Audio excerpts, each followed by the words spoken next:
Around the world, right now, someone is walking on fire. Someone is jumping over bulls.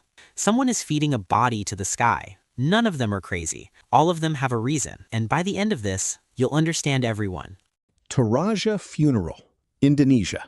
You walk into a house in the highlands of Indonesia, and a member of the family is sitting in the front room, dressed in fine clothes, propped upright as if resting. They have been dead for 8 months. No one is crying. No one is afraid. The family brings food every single day, talks to them, asks their opinion on small decisions.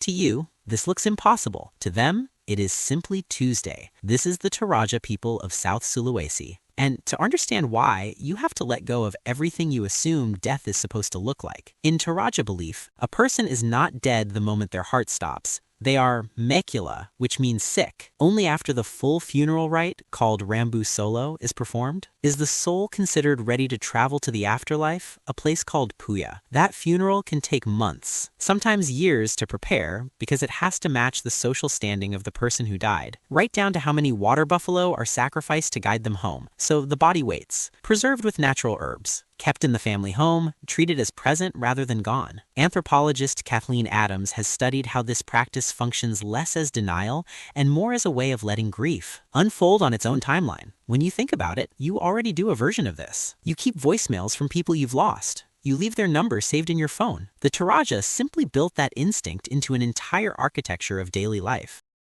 Beqa firewalking, Fiji.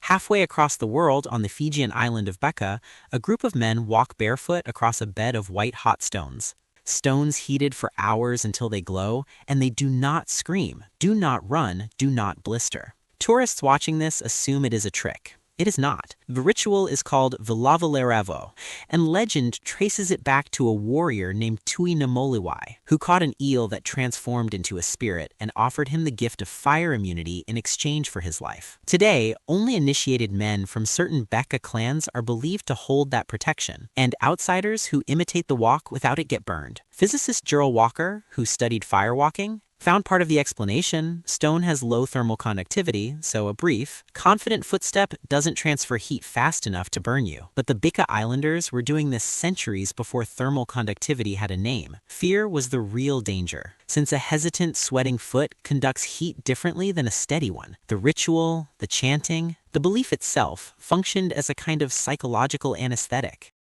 Bull jumping, Ethiopia. In the Omo Valley of southern Ethiopia, a teenage boy stands naked, his body rubbed with sand and smeared with dung, about to sprint across the backs of 10 castrated bulls lined up shoulder to shoulder, slick and unsteady beneath his feet. If he falls more than 3 times, he waits an entire year to try again. This is Ukulibula, the bull jumping ceremony of the Hamar people, and it is the only door into manhood their culture recognizes. Succeed, and he can finally own cattle, marry, and start a family of his own. Fail, and he stays a boy in the eyes of his entire community. No matter how many birthdays pass, there is no partial credit, no shortcut, and no quiet way around it for anyone watching. Before he leaps, his body is rubbed with sand to wash away bad luck, and the women in his family beg to be whipped with birch branches, competing over who can take more, because the resulting scars are treated as proof of a loyalty he will owe them for the rest of his life. It looks brutal from the outside, but strip away the shock and there's a structure familiar to you, a single, unambiguous test that draws a hard line between childhood and adult responsibility. Most modern societies never give you that. You don't get a bull to jump. You just wake up one day technically an adult, with no ceremony, no community watching, no one to confirm you made it, no single morning where everyone agrees you crossed over. The Hamar built a version of adulthood nobody can hand you and nobody can fake for you. Reindeer earmarking, Sápmi. Far north, in the Arctic tundra of Sami, spanning Norway, Sweden, Finland, and Russia, a Sami herder catches a reindeer calf and makes a series of small, precise cuts into its ear. Thousands of these calves look identical to you. To the herder, that pattern of notches is as legible as a name. Every Sami family has its own registered earmark pattern, passed down for generations. And with herds that can number in the thousands roaming freely across unfenced land, this is how ownership gets tracked without a single fence or barcode. Researchers documenting Sami reindeer husbandry describe the earmark system as one of the oldest continuously used identification registries in the world, older than most nations' postal codes. barcodes. A herder can glance at a reindeer from a moving snowmobile and know instantly whose animal it is and which family it belongs to. It sounds almost too simple to be considered a technology, but so is a barcode until you realize what it lets you do. The Sami solved a massive, borderless inventory problem using nothing but a blade and a memorized visual code centuries before any company needed a warehouse system to do the same thing. Eagle hunting, Mongolia. In the mountains of western Mongolia, a Kazakh hunter rides on horseback with a golden eagle perched on his forearm. A bird with a wingspan wider than he is tall and talons strong enough to take down a fox. He has raised this eagle from a chick or trained a young wild-caught bird, spending years building enough trust that it will hunt on command and return to his glove instead of flying free forever. This partnership, called Burkichi, has been passed down for over 1,000 years, and it only works because of an unusual rule. After roughly 10 years, the eagle is released back into the wild so it can spend its final years free and continue breeding. It is not a pet. It is closer to an apprenticeship.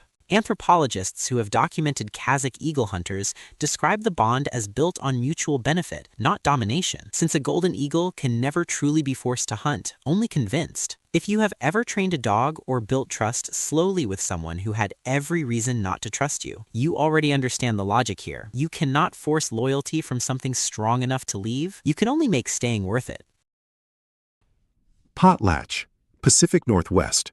On the northwest coast of North America, in nations like the Kwakwaka'wakw and Tlingit, a chief spends years accumulating blankets, canoes, carved boxes, sometimes staggering amounts of wealth, only to give almost all of it away in a single ceremony called a potlatch. The more he gives away, the higher his status rises in the eyes of every family watching. Hoarding wealth does the exact opposite.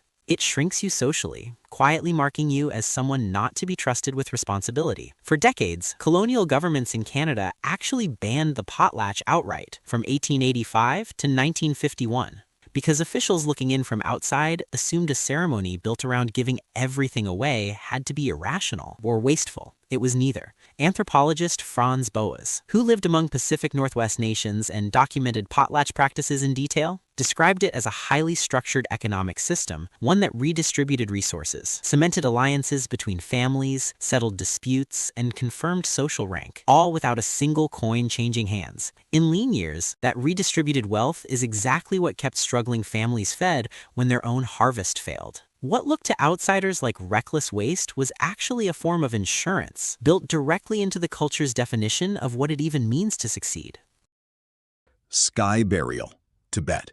On the high, rocky Tibetan plateau, where the ground is often too frozen in stone, hard to dig a grave, and trees are too scarce to spare for a funeral fire, monks perform a ritual called jhator, which translates to giving alms to the birds. A body is carried to a high, exposed site in the open air and offered directly to the vultures circling above. Within Tibetan Buddhist belief, the body is simply an empty vessel once the spirit has moved on, so returning it to nature. Feeding other living creatures with it is viewed as a final act of generosity rather than anything to grieve over. Practically, it also solved a problem no other method in this landscape could. Permafrost that resists shovels for most of the year, and a tree line too sparse to fuel a cremation. Spiritually and physically, the solution converged on the exact same answer. It is easy to flinch at this from a distance, but every culture eventually has to decide what a body means once someone is gone.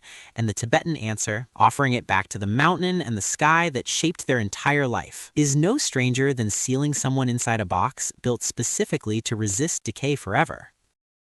Asaro mudmen, Papua New Guinea.